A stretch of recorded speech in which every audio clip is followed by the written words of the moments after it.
He Restores My Soul Part 3. Yan. Upa for the longest time, ever since parang years and years and years, palagi ko napapanaginipan yung sarili ko na nakapaa. Sabi ko, ano kayang ibig sabihin nun? Alam niyo, ngayon ko lang din actually bumalik nga yung it came back to me today. Sabi ko, bakit nga? Ito ang answer. Okay. Do you feel that the words that God has spoken over your life are taking too long?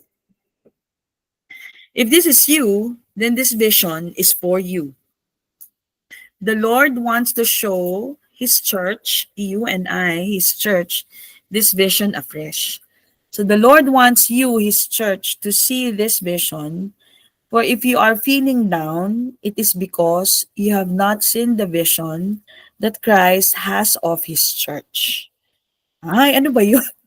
So, from bronze serpent to bronze feet. Matagal ko nang gustong aralin tsaka i-share sa inyo Pero I think tonight, it is very connected to our topic now. He restores our soul. So, the windows to our soul is the eyes, 'di ba? When we see, then when we see correctly, then our minds align, 'di ba? Our minds are aligned to the way that God wants us to think. Then it becomes restful. So tingnan natin tong from bronze serpent to bronze feet. So ang verse niyan ay nasa Numbers 21 verse 8. So then the Lord said to Moses, make a fiery serpent. So yung ahas, 'di ba? And yung serpent, 'di ba, it's a symbol, it symbolizes sin. It symbolizes judgment, it symbolizes separation. So make a fiery serpent and set it on a pole. And it shall be that everyone who is bitten, when he looks at it, shall live. So yung story noon is when the Israelites were traversing the desert, going to the land of promise. So there was a time they were grumbling, they were complaining, they were angry at Moses. So the serpents were able to infiltrate yung camp, and then many of them actually died. Many got sick.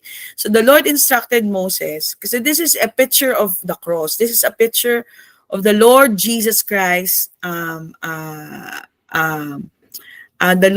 salvation of the Lord that is going to happen, diba, after. So this is the picture of the finished work. So everyone who looked at the cross, everyone who looked at the serpent on the pole were healed.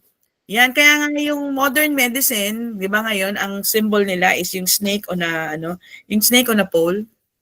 Tingnan niyo yung nila, yung pag tiningnan niyo yung mga insignia nila, ganyan yan. So from bronze serpent, so after the cross, right? After the cross, what happened?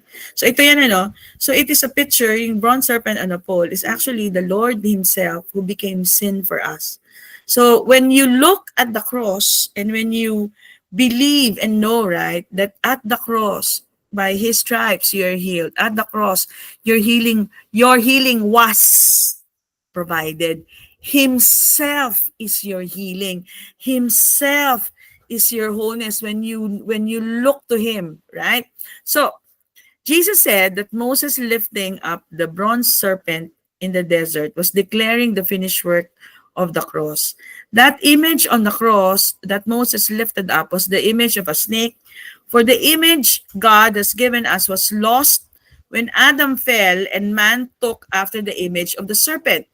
That fallen Adamic nature was put on the cross so that the image of Christ, the last Adam, would now become the image that man was restored to. Hallelujah. And now in Revelations 1:15, because of His sacrifice, because of His great love for you and I, so now fast forward in Revelations 1:15, the revelation that our Daddy God showed John in the island of Patmos, diba? He was banished in the island of Patmos. So there was yung revelation. So hindi siya na dapat natin kinakatakutang basahin, because revelation is apocalypse and it simply means the revelation of Jesus Christ. So in Revelations 1:15 it says, his feet were like varnished or fiery in fire, bronze when it has been made to glow in a furnace. And his voice was like the sound of many waters. Di ba sabi natin kanina, no, dalawang beses binanggit, as he is, so are you in this world. So this is the picture now of you and I. This glorious image of Christ contained the church. For the voice that came from Christ was the sound of many rivers, a multitude of voices. The church need not faint at this image. This is the image given to the church. From bronze serpent to bronze feet, representing the church union with Christ. Hallelujah. As he is, so are you in this world. So now we have now a different appreciation of the feet. And in Isaiah 52 verse 7, ako, may answer na ako dun sa panaginip ko. Yung pala yun. So the Lord has been telling me long time ago na, Jo, how beautiful upon the mountains are your feet, who brings the good news, who proclaims peace, who proclaims shalom, who proclaims irene, who proclaims union, who brings glad tidings of good things. So from long time ago, and I was dreaming that dream of me barefoot actually. And he wants to shod my feet, no? No, ito pala the way God sees me, di ba? My feet are so beautiful. Who proclaims salvation, who says to Zion, your God reigns. And so now, di ba, we are declaring to each other every Saturday the gospel of the good news of Jesus Christ. And he sees and he's declaring to you and to me how beautiful are your feet upon the mountains. Di ba, mountains, another one meaning of the mountains are your problems. Our problems, challenges. So your feet is upon that mountain. Di ba? The feet of the Lord Jesus is upon the head of the snake. Diba? So, ikaw, ganun din. So, whatever it is that is bothering you or whatever, diba? Just think the Lord's feet is your feet. Hallelujah! And it is so beautiful. So, stand firm, therefore, having girded your loins with truth, and having put on the breastplate of righteousness, and having shod your feet with the preparation of the gospel of peace. So the Roman soldiers in Paul's day had to walk long distances and stand for long periods of time. So they had to be well shod or well. Kaya, naku, Tina, salamat ha. Si Tina, binigyan ako lang on cloud. Diba? So, you are literally walking on cloud. So, we are well shod. Yan, well girded yung feet natin with the gospel of peace. It brings peace to our own minds and our hearts as we continually sit under the gospel of God's grace. A gospel all about Him and what He has done for us. Okay, the gospel is not about you becoming goody-goody. No. The gospel is all about Him and what He has done for us. The gospel is not about what you are going to do and you're doing, but what He has done for you. Then the more the truth rises up on the inside of us. The more we will cast off the things that have held us bound, and the more we can walk. We can walk it out, right? The glorious life of Jesus Christ in us. We can walk it out. We can manifest it and stand fast in the liberty by which Christ has set us free and not be entangled again with the yoke of bondage. Hallelujah. So, the real you. Who is the real you? The real you is now married to Christ. The real you is that you are the bride of Christ. Dead to sin. Sin is being separated, right? Dead to sin, separation, and alive to God. What does it mean, alive to God? You are in union with Him who was raised from the dead.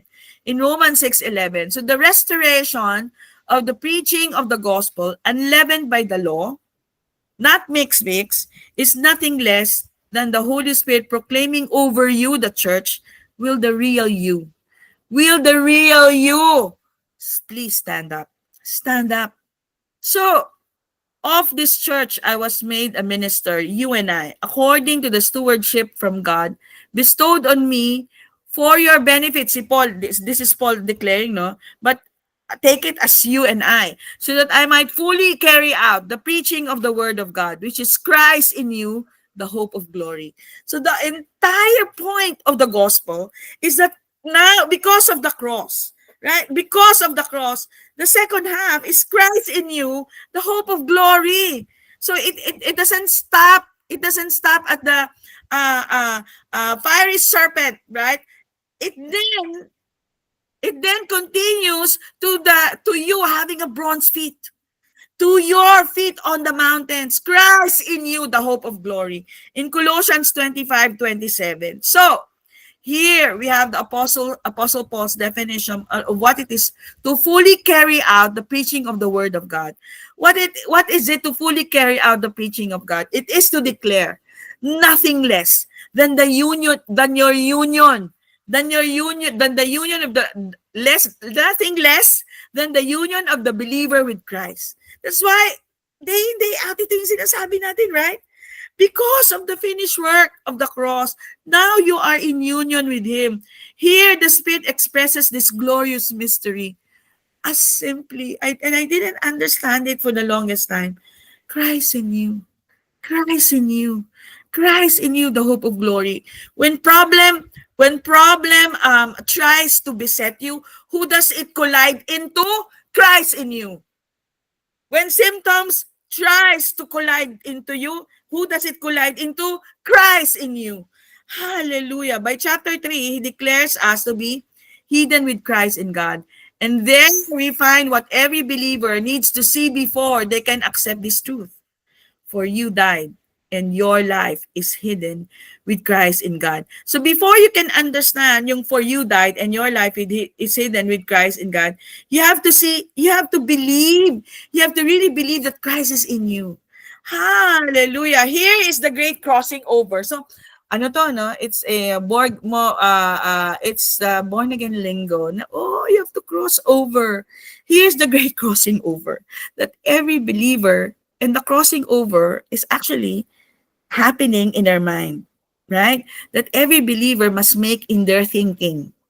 If they are not to remain vulnerable to every religious teaching that fills the church today with new ideas on how to reduce the sin in your life, because the church from before, 'di ba? Kahit ano pang religion 'yan, ang sinasabi niyan ay you've sinned, 'di ba? Kailangan na mag-confess ka, 'di ba? But here it is, the great crossing over to happen in your mind. Our identity cannot be anything smaller than how God sees us.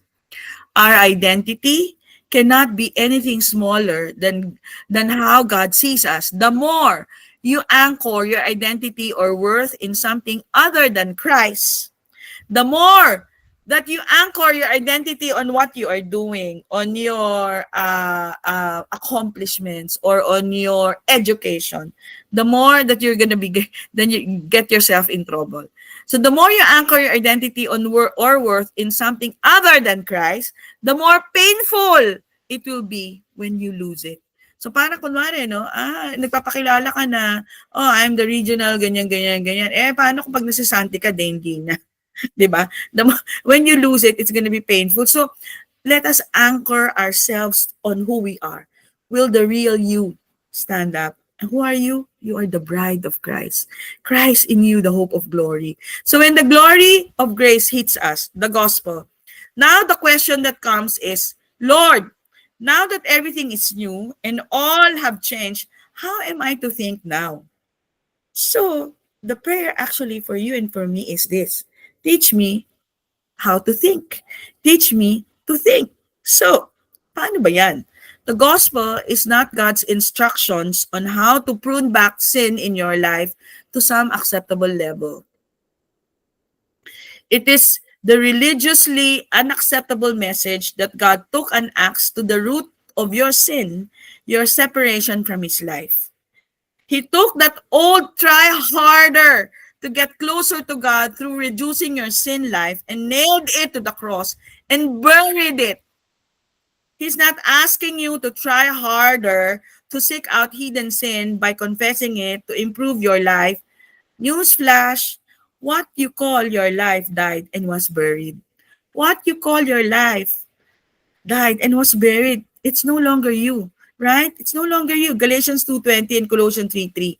The old separated from God by your sins life was incapable of reform. Kahit ano pang gawin mo, 'di ba? If you don't know, if you don't have the revelation that Christ is in you, walang mangyayari.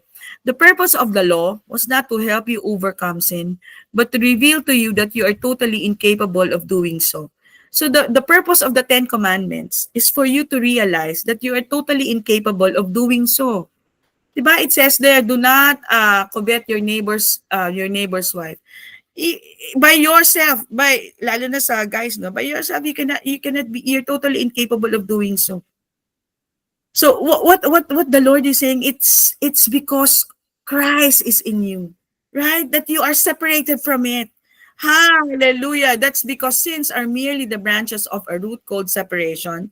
As a man thinks, so is he. As long as a believer does not grow to accept the death of their old life of separation from God and their new life of union with Christ, the renewal of their thinking, then their thinking remains double-minded, and so they struggle to receive the life of God. So they struggle to manifest, for example, wholeness, right? Manifest, for example, calm, humility. Yan. So, yun yung secret that, hey, you did not just come to the cross. Actually, praise the Lord. Because of the cross, now you get the Lord Jesus get to live in me. And his life is now live out of me. Hallelujah. So they're like a tree that refuses to keep its roots in the stream that gives it life. So when you have this thing about I have to do it on my own. Jesus spoke of remaining in the place of union with him, and that apart from him we can do nothing. Apart from him, you cannot do nothing. Yet so often in churches, believers are spoken to as if the biggest issue in their life is sin, separation from God. It is so common to find the belief that the gospel must be balanced. Oh, dapat balance, Yeah, grace, but it must be balanced. But balanced by the law, yet to talk to a child as if they are both a son and an orphan can only ever produce self-conscious, unstable children in James 1:8. When believers cannot handle the teaching on righteousness, they remain a spiritual infant. So how do you gauge if the person is spiritually mature? That he understands the word of righteousness. Ano ba yung righteousness? That God has forgiven you all of your sins, past, present, and even future. Right? Kasi alam ni Lord na in the future, actually you are future, when the cross happened, that it is covered. That it is covered. He has paid for it. So you can rest. Hallelujah. So if you don't believe that, then you remain a spiritual infant. So that's why, okay, you've done something which you think, right, is not correct, no? Then just walk on and move on and thank God for his grace. So, but if you still you beat yourself and condemn yourself, you are like a spiritual infant. You are a spiritual infant, clinging to the schoolmaster of the law for comfort. Yeah, but the Lord is declaring, Christ is in you, the hope of glory. The Lord cannot live in you unless you are clean. Diba? The Holy Spirit only lives in a temple which is clean. So just rest.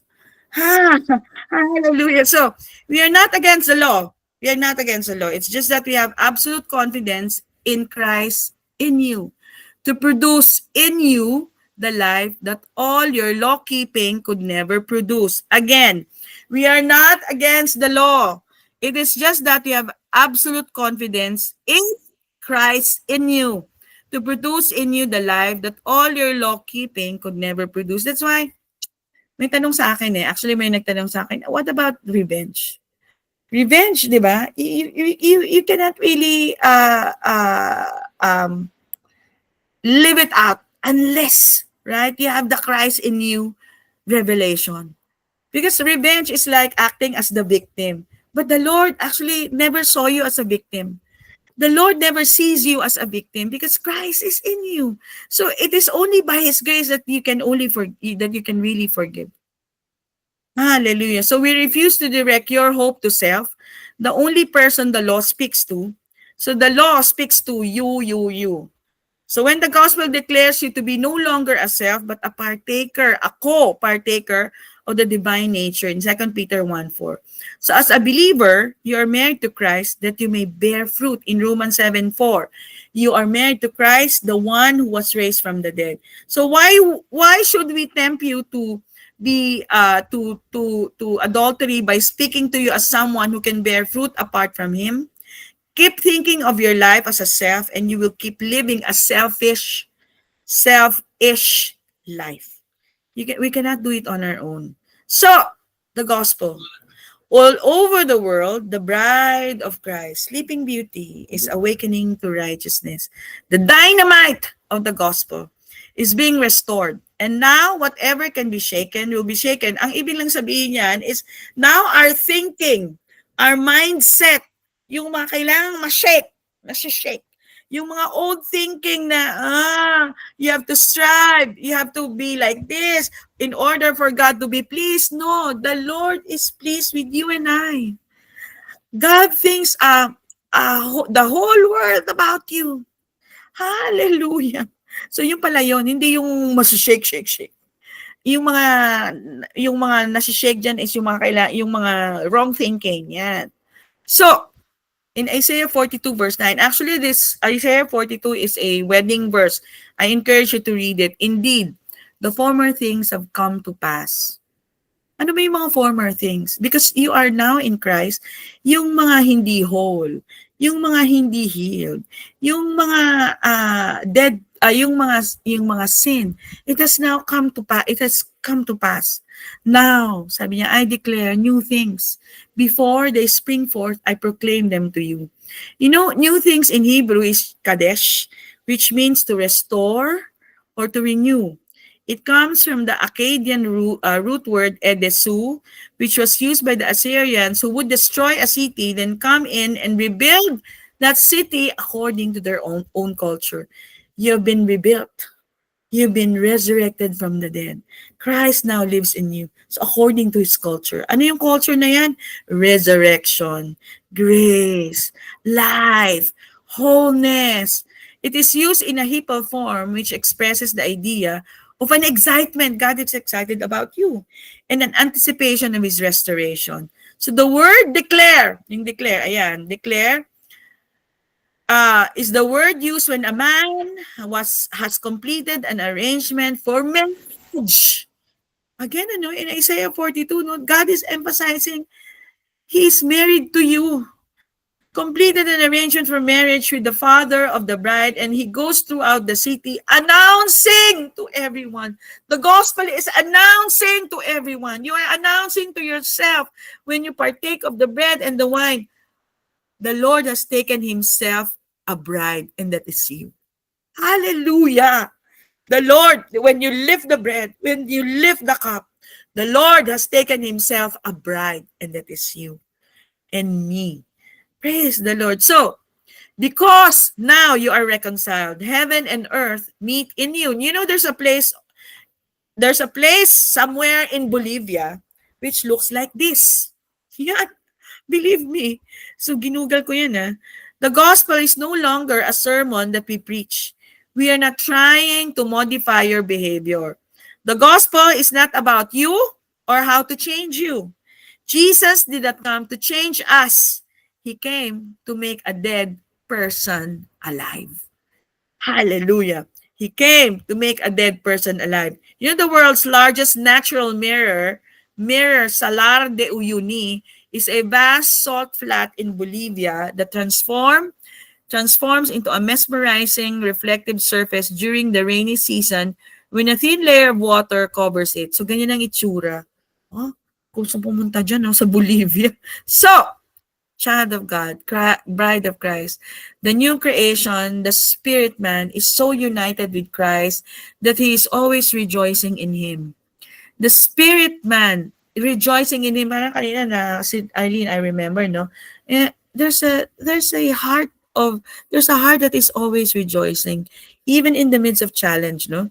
He's always rejoicing. The spirit man knows that God has reconciled all things in heaven and earth to himself. To minister in the spirit is to declare this truth of reconciliation as a finished work. Heaven and earth have been reconciled to God. Hallelujah. The gospel is the declaration of this reconciliation. We have been given the ministry and the word of reconciliation. Our lives together, the church, are to be the declaration of this reconciliation. Hallelujah. Hallelujah. So, heaven and earth are reconciled. Heaven and earth are reconciled, are met in us. Met in us. So from the revelation of Christ to us, to the revelation of Christ in us. Self-righteousness fathered us all, and religion is the manifestation of that. So all religion, ganyan ang tinuturo, no? But we now have a new Father, and the life of Christ is the manifestation of that truth. When we see by the Spirit how much He loves us, and has always loved us, how happy is He over us, we cannot be held back by lies any longer. So, when I stop measuring my life, we start experiencing His. Diba? When you stop measuring your life na, oh, ginawa ko ba to? Mabait ba ako kahapon? Nagsungit ba ako kanina? When you stop measuring your life, diba? I'm not saying na you be masungit, no? But when you stop being guilty, diba? Then you start expressing His. And this is love. Not that we love God, but that He loved us and sent His Son as an atoning sacrifice for our sins in 1 John 4:10. So in Christ, we have been made perfect. You are perfect. You are finished. You are complete. We no longer preach the church repentance from dead works, lest we revive. You know that when we preach sin, you are reviving the old man. Nire-resuscitate mo siya.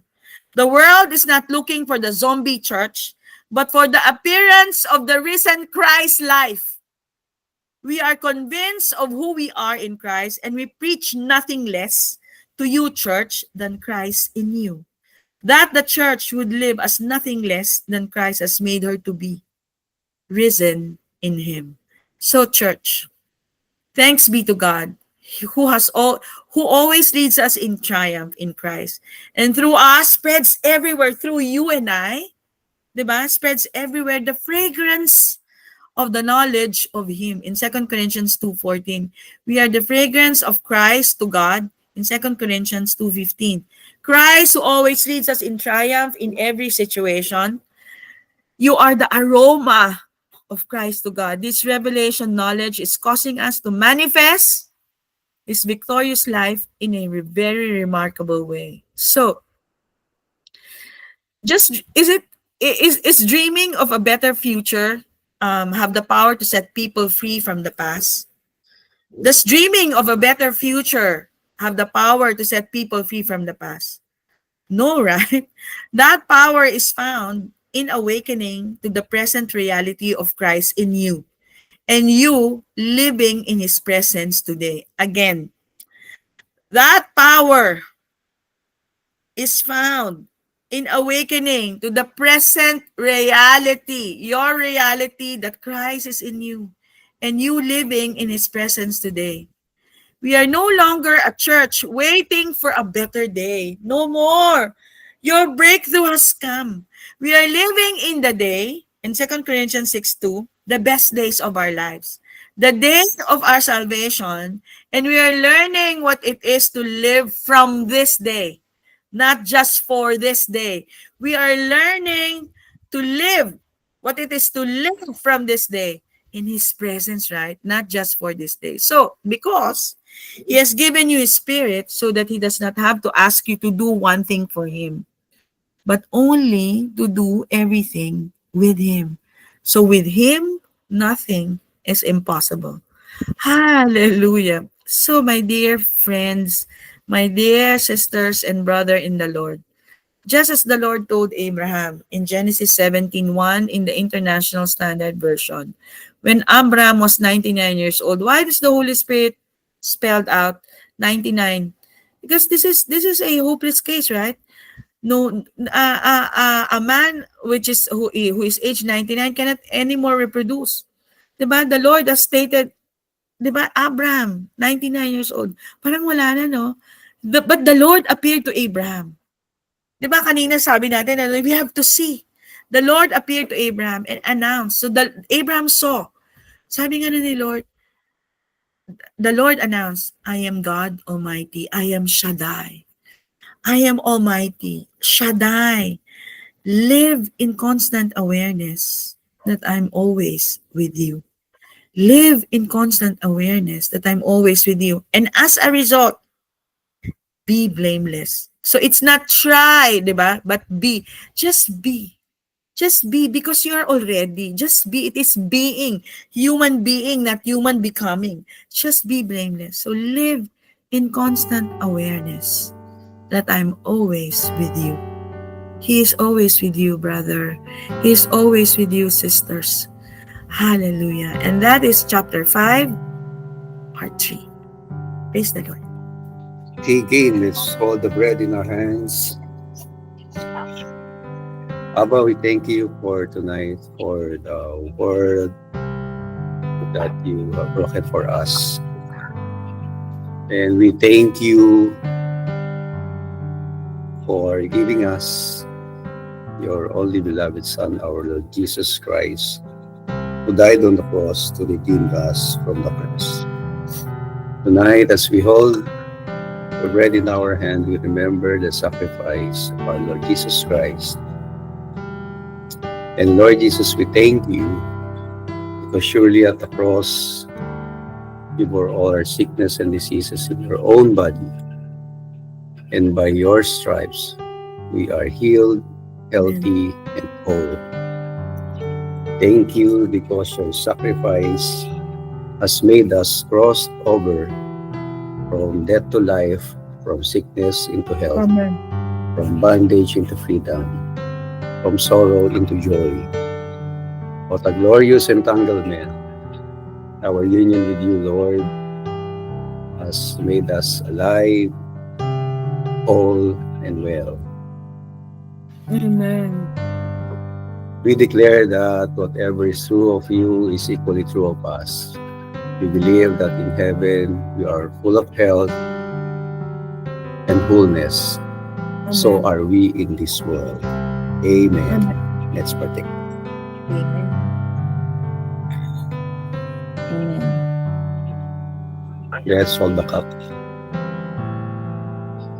Lord Jesus, thank you for your precious blood that was shed on the cross. We are forever forgiven. Completely complete, perfectly perfect, wholly whole. And because of your finished work, we are made the righteousness of God in Christ. No longer us, Lord, but Christ in us. You are with us. We are in union with you. And with you, all things are possible. We thank you, Lord, for tonight, that as we drink, we celebrate our salvation, our holiness, and our union with you. And we confess that we are greatly blessed, deeply loved, highly favored, and completely protected. In Jesus' name, amen.